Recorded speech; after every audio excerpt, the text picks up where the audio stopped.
LL.B ऐसे नहीं लिखा जाता, दिस इज रॉन्ग। LLB लिखा जाता है LL.B। इसका फुल फॉर्म क्या है? तो कई सारे लोग कहते हैं लेजिस्लेटिव लॉ, ऐसा कुछ कहते हैं, बैचलर ऑफ लेजिस लॉ, ऐसे फुल फॉर्म सुनने में आते हैं।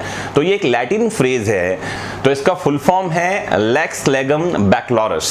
तो ये लैटिन वर्ड है, लेक्स लेगम बैक्लोरस। और जब हम इसे इंग्लिश में ट्रांसलेशन करते हैं इसका, तो इसे हम कहते हैं लेजिस्लेटिव लॉ या बैचलर ऑफ लॉज, एक वर्ड हमारे पास में है। इसका एक फुल फॉर्म ये भी है, अगर आप लॉ की डिग्री में देखेंगे तो उसमें लिखा होगा बैचलर ऑफ लॉज। तो ये LL क्या है मैं आपको समझाऊं। जब लैटिन में किसी एब्रिविएशन को फुल फॉर्म में कन्वर्ट करते हैं, जैसे P अगर पेज का एब्रिविएशन है तो पेजेस के लिए लिखते हैं PP। L अगर लॉ का अब्रिविएशन है तो उसका फुल फॉर्म या प्लूरल करने के लिए हम लिखेंगे LL। तो L हुआ लॉ और LL हुआ लॉज, इसीलिए LL.B है, बैचलर ऑफ लॉज। तो मुझे उम्मीद है ये बात आपको समझ में आई होगी।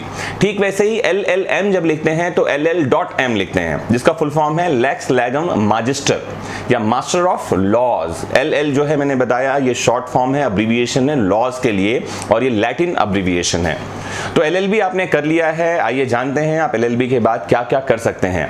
सबसे पहले LLB के बाद आप बार काउंसिल ऑफ इंडिया का एग्जाम देकर के एक सर्टिफाइड एडवोकेट बन सकते हैं। ध्यान से समझना इस बात को। जब आप LLB का कोर्स करते हैं, बैचलर हो जाते हैं, तो आप एक लॉयर बनते हैं, लेकिन जैसे ही आप बार काउंसिल ऑफ इंडिया से सर्टिफाई हो जाते हैं तो आप एडवोकेट बनते हैं। एडवोकेट का मतलब है ऐसा व्यक्ति जो किसी और व्यक्ति का पक्ष ले सकता है, उसके पक्ष से बात कर सकता है। तो बार काउंसिल ऑफ इंडिया का एग्जाम देकर आप एडवोकेट बन सकते हैं। फिर एक संस्था है IBPS, institute of banking and personal services.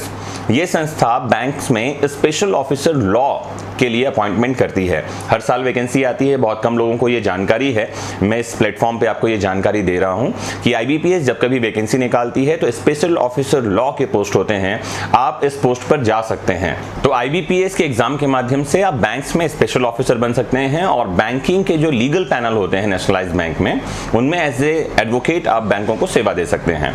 फिर इसके अलावा सेना न्यायालय में जैग की भर्ती होती है, JAG। इसका फुल फॉर्म है जज and advocate general, court marshals में। और बता दूं आप, बहुत रेयर ये जानकारी लोगों के पास होती है। 27 ईयर्स मैक्सिमम एज लिमिट है, और 27 साल की आयु से पहले कोई भी फॉर्म भर सकता है। इसमें इंपॉर्टेंट ये है कि आपका फर्स्ट डिवीजन होना चाहिए LLB में। जब आप फॉर्म फिल करके भेजते हैं और इस पर परसेंटेज अगर आप शॉर्टलिस्ट होते हैं तो आपको सीधे इंटरव्यू के लिए बुलाया जाता है। कोई रिटन एग्जामिनेशन यहाँ नहीं है। JAG जैग के लिए सीधे SSB इंटरव्यू के थ्रू आपको रिक्रूट किया जाता है। सो SSB इंटरव्यू 5 दिन का इंटरव्यू होता है, कुल 900 नंबरों का ये इंटरव्यू होता है। अगर आप इसके बारे में कुछ और जानना चाहते हैं तो मुझे जरूर संदेश बॉक्स में लिखें, क्योंकि ये SSB इंटरव्यू ही पूरा 1 घंटे का लेक्चर ले सकता है। इसके अलावा 2 और तरह के एग्जाम होते हैं। एक होता है ADPO का examination, assistant district prosecution officer की परीक्षा होती है। आम बोलचाल में आप इसे लोक अभियोजक या सरकारी वकील के नाम से जानते हैं, और ये हर स्टेट में अलग अलग नाम से हैं। कहीं APP असिस्टेंट पब्लिक प्रोसिक्यूटर, कहीं ADPO assistant district prosecution officer, अलग अलग नामों से एग्जाम होते हैं। लेकिन एडवोकेट बनने के लिए, सरकारी वकील बनने के लिए यही एक एग्जाम है जिसके थ्रू आप एडवोकेट बन सकते हैं।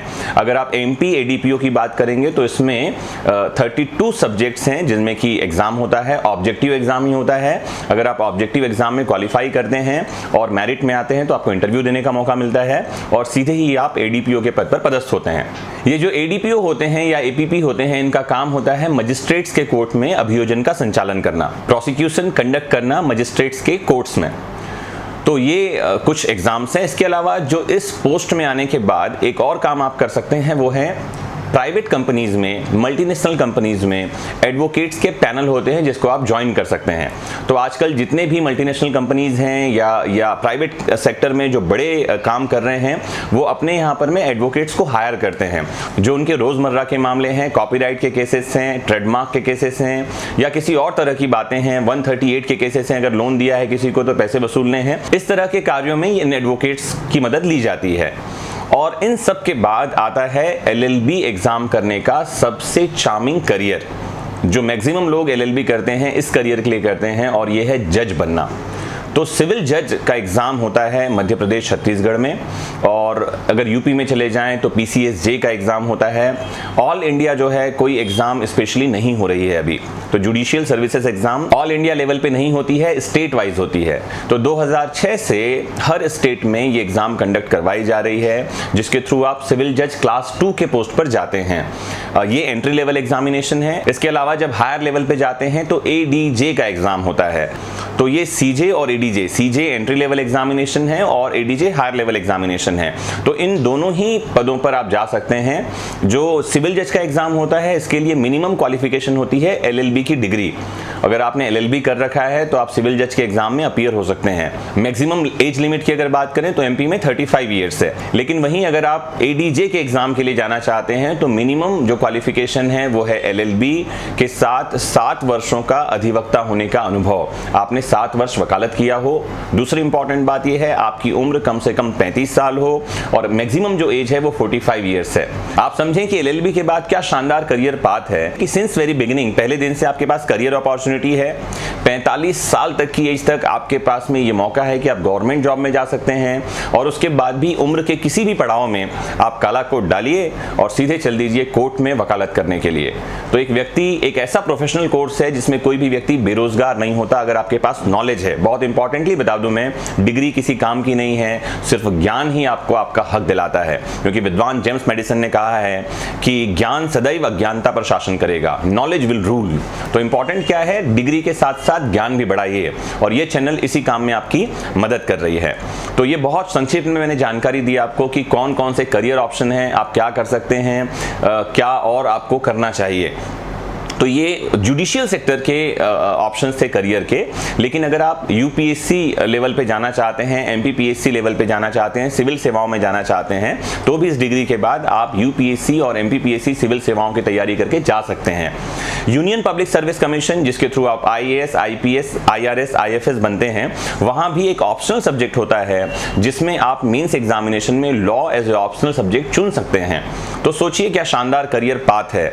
तो आइए जुड़िए LLB के कोर्स के साथ में, और अगर आपने LLB कर लिया है तो इनमें से किसी एक करियर ऑप्शन को अपना एम बनाइए और हमें बताइए हम किस तरह से आपकी मदद कर सकते हैं इस एम को पाने में। तो आज के लेक्चर में इतना ही। कुछ भी आप और मुझसे पूछना जानना चाहते हैं तो सीधे कमेंट बॉक्स में आइए, मुझे लिखिए। मुझे बहुत खुशी होगी यदि आपके करियर मार्ग में अगर किसी भी तरह से हम आपके मार्गदर्शक बन सकें, आपका साथ दे सकें। तो फिर मिलते हैं इसी चैनल पे, तब तक के लिए जुड़े रहिए।